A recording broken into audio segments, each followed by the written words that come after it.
Rick Hong here for Hollywood First Look. Tonight, we are at PALEYFEST for Cobra Kai. Let's take a first look. The one thing I know about you is how sweet and nice you are. Oh, and so my thing is, like, do you have to practice that scowl that Tori has? Like, do you practice it, or do family members and friends know, oh yeah, we've seen that look on Peyton's face when she gets angry?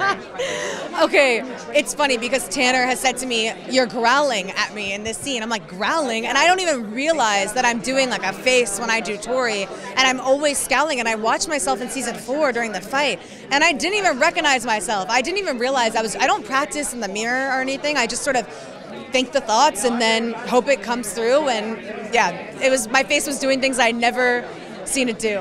I was talking to Tanner about this because one of my favorite scenes of this season was prom.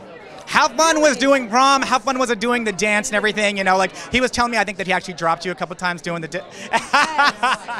He did. He dropped me a few times. It was hilarious. I think they actually put it in the blooper reel. They just sent me the bloopers for approval, and I saw that clip in it. It was so fun. So in the script, it was like this little action line written, just, you know, Tori and Robbie dance a la Dirty Dancing. And then, of course, Tanner goes to the writers and is like, we need choreographers, we need professionals to choreograph this dance scene. And it wasn't supposed to be that big, and it just ended up being this big thing. Thanks to Tanner, I'm like, he goes all out. I mean, I grew up dancing, so the dancing part for me was like pretty easy, but I've never like actually like partner danced or done any of that. I've never like dipped anyone, I've never done anything. Sure. And Peyton's tall, like, you know, with the heels on, she's tall, so it makes it harder to like get the leverage on somebody. We practiced without the heels, and it was great. And then we started practicing with the heels, and I was like, wow, this makes it just a little bit harder. Did you ever drop her? I might have dropped her once. I've done that with a tall friend of mine. I've dropped her. I might have dropped her once, but it was really light. I tried to save her. I think she only dropped like this much. I promise. She was okay. She was okay. That's what prom is, right? It's like going out without your parents around, like getting to hang out with your friends, you know, getting to dress up. And that's literally what we got to do. As friends, we were just this big group of friends that got to like dress up and then on top of it do karate. So like absolutely like dream scenario. That's my dream prom, at least. Maybe not everybody's ends with them going in the pool, but I thought I had a lot of fun with it. So then how about, like, okay, the outfit? Like, is it easier doing the moves in that dress, or like you're like, no, it's actually difficult, even though it might be a little free falling down here? Oh no, it's way more difficult for sure. Also on cold concrete outside next to a pool, freezing cold with my toes and everything. But I will say, I asked for and they gave me a practice dress. So I had the dress on over my workout clothes. So I had on like my full black like leggings, like long sleeve, like everything ready to do karate, and then a prom dress over top of it so that I could practice that takedown for Peyton over and over again. It was really funny, honestly. When did these guys let you know, the writers, the creators, the writers, like let you know, let the cat out of the bag to say, hey, we're going to give the championship to you? They really kept it under wraps while we were filming season 4. They didn't want anyone to know. I had a bet with Sholo. He thought Tanner was going to win the tournament, and I thought he was going to win the tournament. No one thought it was going to be me. And then maybe halfway through filming season 4, they're like, hey, you're going to have to buzz your head.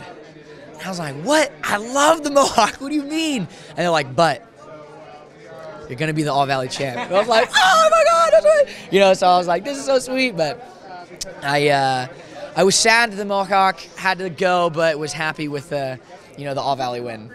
In the original films, I was this over-the-top archetypal villain. And that's what Robert Mark Kamen, the original writer, and John Alvison were going for. And, you know, it was with a wink, and I think that was the humor of it. But when these guys approached me, they had a whole different take. They said, let's three-dimensionalize this guy. Let's see what makes him tick. And so, and explain why he was the way he was. And all the questions I had, it's like, what has he been doing for the last 30 years? They had mapped out. So it was like a no-brainer. It's like, this is fantastic and worth coming back for. Okay, well, you kept the same style. So, like, I was wondering, did you, like, as they kind of maybe approach you to say, we want you to do Terry Silver again, you're like, okay, did you start growing your hair out? Was your hair already long enough to do it? That's a good question, because it was during the pandemic, and so I wasn't getting a haircut. I was working as a writer, so my hair had been growing. And then their first Zoom, they were like, don't cut your hair. So season 1, we're adding a little piece for the ponytail to be long enough. Season 2 was like, oh, it's great. It's perfect. You know? You've been fantastic in this thing, and I've had to ask you, how are the reunions been for you? Like, just seeing all the old characters come back, and like especially sitting across from Elizabeth Shue. That was that was a highlight of the show. First of all, having the original Cobra Kai's back my boys, Rob Garrison, Ron Thomas, and Tony O'Dell. That was like, the original Cobra Kai. So that was amazing. Working with Lisa and getting to do it in a way where, Johnny and the Alley in the movie were on the outs. She kicked him to the curb and went with Daniel LaRusso. And so to have to play this, two grown-ups now coming back together and finding this kind of peace and this new harmony again, it was amazing. And she's awesome. I'm so happy she jumped in and did it and trusted the show. We're all a little bit, tentative about stepping into this as a big responsibility to do it right. And, but I think she felt safe and good about doing that, and we jumped in together, and some of my favorite moments on the show are with her. Billy and I were talking about it earlier, that every one of these actors from the original film series comes, first of all, they write them beautifully, but they knock it out of the park. I mean, there's a chemistry that was put together by John Avildsen, certainly written by Robert Kamen, who wrote the original screenplay, and John Avildsen, our director of those films.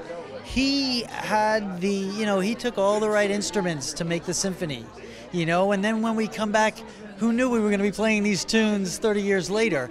And then there's sort of wisdom and depth and growth over time that you could build into these characters, and it's just, we're all, we're living the dream as far as having that opportunity. How many films give birth to a series that hits like this? I mean, you hear of a sequel movie comes out and here or there, but this is something else, and credit our writing staff, and I mean it's been blessed from the start. So we're just trying to work hard at making sure we keep that ball up in the air.